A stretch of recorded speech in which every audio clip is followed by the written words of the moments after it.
Cricbuzz Chatter at the end of day one, as soon as Dinesh Karthik is ready with his glasses. You ready? I think so. Okay, so at the end of day one, what we thought would be an enthralling day's play, everyone looked at the pitch, thought this would happen, that would happen, whether there'd be a bit of turn. England made 246, and India are just 119 runs behind, courtesy of a flamboyant start by Yashasvi Jaiswal. Our first view of baseball, there was so much talk about baseball. Who played baseball actually?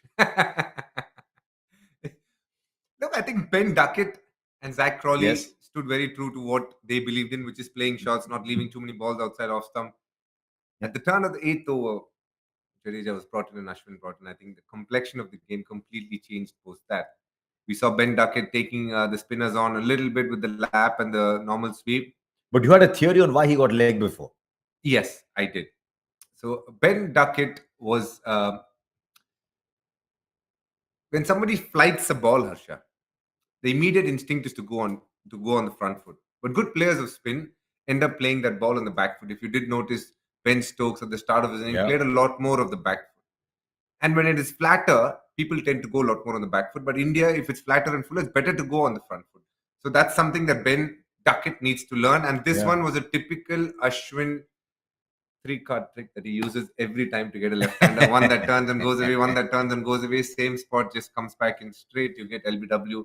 Ben Duckett has to remember that he has to use his height to his advantage, not lunge too much on the front foot. There are a couple of batters who lunged and looked for the ball and got caught behind, and those are the balls you want to be playing off the back foot, and that's something they need to work on. What was interesting was, in the early part of the day, England got those partnerships. I thought Zach Crawley looked very good, literally got out, as we say, against the run of play.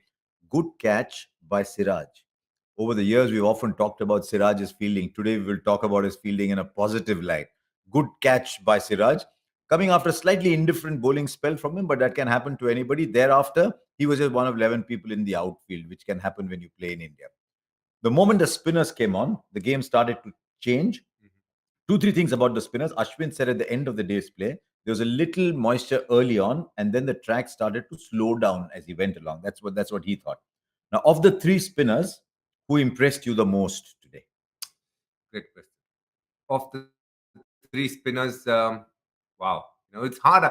To be honest, all three didn't bowl at their best. Yes. If I have to be very honest, I don't think it was their best days. It was more of England giving away a few wickets and the pitch in itself being hard enough to bat on. It wasn't one that you couldn't bat on, but it wasn't something that was too simple to bat on as well. Quite challenging for a team that is touring. Of the three, if I had to pick, I thought Akshar Patel was very menacing. In the short time, he produced balls that batters would find it really hard to play. If you had a bad defense, you could get away with the way Ashwin and Jadeja bowl to a decent extent. But if Akshar Patel, if you're playing him wrong, then the chances are you'll get out because he attacks the stump a lot more. His angle is very awkward as well. And he does what he does. Well, he'll turn two balls in the beginning, and then watch out for the straight one. So England opening a half-century partnership, then again another half-century partnership, Root and Bairstow, and suddenly they found themselves at 155 for 7. Now you look at the score of 246 in that light. From where they were 155 for 7, they'd be very happy with 246. Overall, if you're in the England camp, are you happy with 246 though? I said it on air also, Arsha. I don't think the score is good enough. I said 250, 260 is par, but I was saying it purely from where England were at that point of time. But this is not a 250, 260 wicket, more so with the attack that they have. It's a very inexperienced attack. If Ashwin, Jadeja and Akshar were there, I would have said 250, 260 is a pass score. So if India had batted first, 250, 260 could have been a good score for India to have. Not with England, with this current bowling attack. And they're not able to bring control, and they're not able to actually have enough fielders around the bat or create pressure on the batter. They've literally used up all three DRS as well at this point. They were in a hurry. They were like millionaires playing in a casino. Okay, one here. Okay, one here. Right, one more review left. Let's take it. But let's come back to the person who misjudged those reviews when he had bat in hand, and that was Ben Stokes. I love the ability that he has to play in two different gears. He'll block and he'll block and he'll block. I think he was 11 of 40 balls. Next 22 balls, he had 5 fours and 2 sixes. And it seemed that it was going to be one of those late bursts and that he could actually take the score to 270, 280. And that ball from Bumrah, did he just play down the wrong line, or did the ball, it actually jagged away, hit the deck and I'm, jagged away? I'm telling you, Harsha, that is probably the ball of the day because it came in such an innocuous way and to an extent against the run of play. You don't realize how good the ball is. That was one of those, if a batsman had stood in the crease, he would have been opened up completely and gotten beaten because there is no chance if somebody bowls around the wicket into middle and leg and the ball seams away and hits middle and off. It is impossible to play. It would have been one of the best balls that I've been speaking of because he stepped out, went outside the line. The ball actually didn't get enough credit. It's not something that Bumrah could have planned. It's hit one of those cracks and moved. If you remember in Perth, James Wins got out to Mitchell Stark once. It was a ball of that caliber. And I'll tell you why I'm laughing, because only DK will remember, 3 years ago on that ground, one ball hit the deck and turned there. Then 2 years and 8 months thereafter, one ball hit the deck and turned that way. Sorry, but yeah, I thought Bumrah bowled well, and at 246, my own view was 246 was not enough. There were a lot of people who thought 246 was okay. I thought 246 is not enough. You win the toss in India, you have to make that first innings count, and I don't think England did. I thought Bumrah was fantastic. I mean, every time he came back, he looked like he was taking a wicket. The slower balls were fantastic, but England really had to make that start count. And two things happened when they started. One, Ben Stokes said to his young spinner, "Come," and the young spinner was all over the place, but he never took him out. You could say that Tom Hartley, he had faith in Tom Hartley. At what point do you say, I had faith, but it's not working? Because he leads 63 runs. After 3 overs, I think 90% of the captains or 99% Would have taken him off, no? would have taken him. Yes. 3 overs, 35 runs. 34. Yeah. You couldn't keep men around the bat. I also think it's a huge learning curve for Ben Stokes as well. He is playing a little bit and captaining rather a little bit like how he captained the Pakistan team. Now, two things are different in Pakistan team. One, the caliber of batting. Two, the kind of pitches that they played on. They played on flat pitches where they could score 500 at a quick pace and put Pakistan, who just played orthodox cricket and scored and got that score in a much longer time. So his way of setting fields was a lot more attacking, which was understanding because he had 500 runs on board. On pitches that turn, what you don't want to do is give boundaries. It might look like a cliche stating the obvious, but actually, it is very obvious that India have played a lot more on such pitches because they set semi-defensive fields. One, a lot of the times during the game, a little bit of a partnership, they had nobody around the bat. They're telling them, we're not going to give you easy singles, but there's always a chance we'll get you out LBW or bowl. So be careful when defending. We are not going to give you boundaries for sure. So that is the understanding of playing on turning pitches, which is something Stokes has to learn a bit quickly. It's one thing to gamble and attack a lot, but if you let the pressure in early and there is a batter who's willing to take the odd single as well, then you get yourself in a rut, which is exactly what Jaiswal did. Since you mentioned the single, for a long time, Jaiswal thought there was a single, and Rohit Sharma had to remind him, "Excuse me, we are here to bat. We are not here for athletics. We are not just running between the wickets." But he probably told him that. But what DK said just puts into perspective what Jaiswal did. Very interestingly, at the end of the day, Ashwin said he reminds me a little bit of the way Rishabh Pant played spin, that he attacked the spinners straight away. Now, just remember, there is no Rishabh Pant. And all India's right-handers have a very average record against left-arm spin against them. If you're talking quality left-arm spin, that's a separate issue in itself. So you needed the left-hander to take on the left-arm spin early. And I thought, yeah, Jaiswal did a fantastic job. I just love these young kids. They seem to carry no pressure. They seem to back themselves so well. It was such a refreshing innings. And I thought by using his feet, he was shortening the length of the bowlers, so he was able to pull through the onside.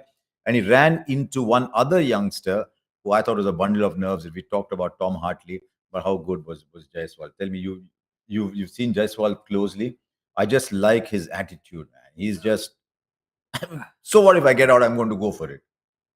Harsha, I've been playing cricket for a couple of decades now, and Yeah, I know. that kind of absolute freedom and courage to play the way he's playing, no matter who you are, Harsha. When you graduate from domestic cricket into international cricket, there is a certain sense of pressure that comes with it. Now, when you're playing to it, when there are 25, 30,000 people at the ground, and you know you're going to be judged by various people, like both of us sitting here, to go out there, no matter whether it's Tom Hartley, XYZ, to hit the first ball for six, predetermined, Yes. is Incredible. And this is not a T20. If he had top edged that and he had gotten out, everybody would have said, "What's the hurry? Test match, second over, debutant. You've never seen him bowl." All those mundane, cliched questions would have been asked to him. But to not think about all that, oblivious to a point that he's not bothered about all that, go out there, hit a six of the first ball, in many ways tells you the state of mind that he is in. In the same vein, Shubman Gill was a bundle of nerves when he came out to bat today. And you could see it. He's very reluctant to play the flick because he's worried it'll turn. He almost got LBW. They went for the DRS, was doesn't have runs overturned. behind him. And that's exactly what confidence can do to you. He is lacking that confidence and that runs.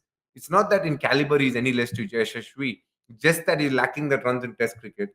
But Yashashvi in his limited time has come out and constantly been aggressive. Shubman Gill also, but you can see pressure has got to Shubman Gill. Yeah, I he think knows in many tomorrow's a ways if he big day, fails a couple of times, his career for the moment could be on the line. So you could see that reluctance.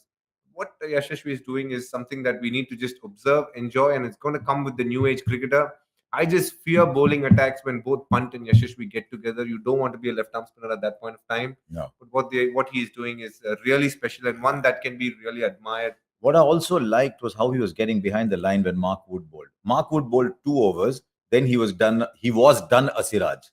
So I didn't realize Mark Wood was playing until he stopped one on the boundary. I thought Mark Wood would get a second spell. Maybe just come fiery, get 2 overs, bang it in short. Let's see what they can do. Because Jaiswal was running away with the match. There's still about 120 runs left, so he hasn't actually run away with the match. But there were so many highlights today that it's time for the hotspot. Right, we're going to look at 4 deliveries today. Right, you've already mentioned one of those, so you might have given away your choice. But I'm going to present you 4 deliveries. Tell me which of those 4 deliveries that produce a dismissal you like the most. The Joru top edge, that was Jadeja, caught at not even 45, it was 30 almost, caught there to a ball that was bounced a little bit. Then the Akshar Patel ball to Johnny Bairstow, to a set Johnny Bairstow who was playing very well. The Bumrah ball to Rehan Ahmed, that slower ball into the turf, it comes up, takes the inside edge, good catch by MSK Prasad, and the Bumrah ball to Stokes. No, I said MSK Prasad because he was calling me a couple of days or something else. I know you're in Hyderabad and I know you love MSK, but to say that play same team after 2-3 decades is quite the name. And Kona Bharat. Actually, I thought Kona Bharat had a good day behind the sun. You also on air mentioned that Jack Leach has got this DRS when it was Tom Hartley or Shah. Yeah, I do. We're supposed to be friends on this program. we are. But the audience also needs to know that the great Harsha Bhogle sometimes can make a mistake. Did someone tell you on Twitter that he said Tom No, Hartley? as soon as you said it, I said then and there Jack Leach. I mean, sorry, Tom Hartley. But you weren't listening. Then you yourself realized, oh no. Anyway, those 4 balls, are you still staying with Bumrah's ball to Stokes? Or can I give my choice also? By all means. My choice was the ball that Akshar bowled to Bairstow. So I thought he got a set batsman out playing a defensive shot and knocked off the off stump. I just absolutely loved that ball. But you're right. I could be a little biased because of the approach of Ben Stokes to that Bumrah ball. But I like the inventiveness of Bumrah, the ball that got Rehan Ahmed. You know, we often talk about impact of Test cricket on T20, impact of T20 on Test cricket for the batters. With Bumrah's bowling, you're seeing the effect of T20 bowling in a Test match because he's bowling these slower balls so beautifully. And I thought I loved the ball that got Rehan Ahmed, but my ball of the day was Bairstow. Dismissal. If I was a captain, I'd say the ball of the day was Akshar Patel's because at the moment it came, India needed it. A partnership was blossoming between Bairstow and Root, and post lunch they made those first 2-3 overs look very tepid and timid. So they were bowling fuller, giving away easy singles, and then when you produce a ball like that, like what Akshar Patel did, it definitely, you need that breakthrough as a team, and more so as a captain, you want that breakthrough. Which is your ball? I'd still say the ball of the day in terms of sheer skill is definitely Ben Stokes. It's unplayable, that ball. I can tell you that. If he bowls again to Ben Stokes and he says, "This is what I'm going to do," Ben Stokes can't play that. Forget Ben Stokes. Nobody in the world can play that because that angle, you're playing the ball coming straight, would deviate so much. And that's why the reaction that Ben Stokes gave, like, this pitch, what is happening and here? Bumrah, of course, is usual. But Rehan Ahmed actually shows you Bumrah's caliber. Bumrah's Stokes' ball is not something he can repeat because he needs the help of the pitch. But the Rehan Ahmed ball, he can bowl time and again, and he'll get wickets like that. And that is the greatness of Jasprit Bumrah, no doubt. By the way, if you heard some tapping sound, that was just him emphasizing the point. And tuck, tuck, tuck. Okay, it's time now to look at day two. I think my view is India comprehensively won day one. You may not have said that as comprehensively when England were bowled out, but the last hour and a half just pulled the game at this stage. I would venture to say almost decisively, but because there might be a little bit of moisture tomorrow, the spinners get in, get a couple, two or three early wickets, this game might open up again. But at this stage, it's drifting India's way. But what about tomorrow? Let's go fast forward. Now, in fast forward, I want to go back to what Ashwin said about the moisture. Now, it's a 9:30 start, so there will be some dampness maybe tomorrow as well. We always talk about the first hour. 100 years from now, when both of us are gone and two others are sitting here doing Cricbuzz Chatter, we'll say first hour tomorrow is most important. But it is. It is. If India do not lose a wicket in that first hour, England are starting to think, where is the game going? Correct. When they speak about the first hour, more often than not, it's because of the conditions. Bit of moisture, like what Ashwin spoke about. But there's not going to be too much help in terms of moisture and all of that tomorrow. It's going to be the skill of the England bowlers, of the inexperienced England spinners, versus the high quality skill that Indians have against spin. It's going to be an uphill task. I feel in many ways India will bat them out tomorrow. I do feel that they will bat a day, and the speed at which they are going might reduce considerably. It's right now close to 5. They'll probably come to 4. But Ben Stokes, you can see, is an attacking captain, so he'll set attacking fields A, and which will allow you to score runs as well. Runs as well, and I don't see them picking up as many wickets. They'll find wickets in clusters in 2 or 3, but then again there'll be a partnership. That's the kind of feeling I'm getting. The way England team is bowling right now, when the ball reverses, Mark Wood becomes extremely useful. But at this point of time, I think India will fancy to bat a day. Yeah, it's an interesting choice by England. They picked one fast bowler. Stokes cannot bowl. They picked one fast bowler. There was no other person who could come and turn his arm over. It wasn't that kind of surface anyway. But they picked one fast bowler who doesn't bowl the new ball. It's a fast bowler who likes bowling with the older ball. So in effect, they were always going to bowl with their spinners. So at some point, I think Mark Wood will have an impact. But the reason I say that in my mind, it might have moved decisively is the length of that Indian tail. You've got, well, in Indian batting lineup, you've got Akshar Patel batting, maybe either Akshar or Ashwin batting at 8 or 9, up to 9. Then you've got Bumrah and Siraj. So what is the lead at which England will think, Vishakhapatnam? Let's see. This game is Poyindi. Lead of 250. I mean, sorry. Lead of 250 ante, you have to make 500. So 450 is possible. Yeah, 450 is possible. I do think 450 is possible. And I feel at 4, if they get, once they get to, once they cross the lead, and somewhere around 350, 375 mark is when they'll start losing hope, because they know there's no chance they can score more than what they did in the first innings, because the pitch will be much harder to bat on. The spinners will come on much earlier. They got off to a flurry of boundaries up front, got 50 before the spinners came on, literally, and that's not going to happen. Imagine England without the first 50 runs, it'll be even more harder, and that's exactly what will happen in the second innings. There'll be more turn, it'll be more challenging. India will set semi-defensive field, at times very defensive as well. They'll make run scoring harder, but they always know that the defense is always going to be hard on this pitch, and they'll back themselves to get wickets of the spinners. అయితే చెప్పండి కార్తిక్ గారు, మా ఊరికి వచ్చారు మీరు హైదరాబాద్. చెప్పండి sir. 3 రోజుల 4 రోజులు మ్యాచ్ అయిపోతుంది. 3 రోజులే సార్. అయిపోతుందా? అయిపోతుంది. So basically, DK is saying 3 days maybe. I think if India do get a long lead, they will have batted long enough. It might go into the 4th, but we'll wait and see what it does. లేదు పోయింది. Hopes చేయొద్దు, అది wrong hopes అన్నమాట. At this stage though, with India just 1 wicket down, with Yashasvi Jaiswal looking very good, with Shubman Gill starting to get himself in, looking for that big score. If Gill gets a big score, that's a huge plus. Long batting lineup. I think India will go into their hotel rooms tonight and come back tomorrow morning believing that couldn't have made a better start to the series. So that's it. We'll see you on Cricbuzz Chatter tomorrow evening as well. I will, as usual, wear very dignified, nice, solid color polos. He will, of course, wear these nice, bright color, of which he possesses 211. He's built a new house just to be able to keep all his shirts. So congratulations on the new house. Thank you. I hope it brings you a lot of luck.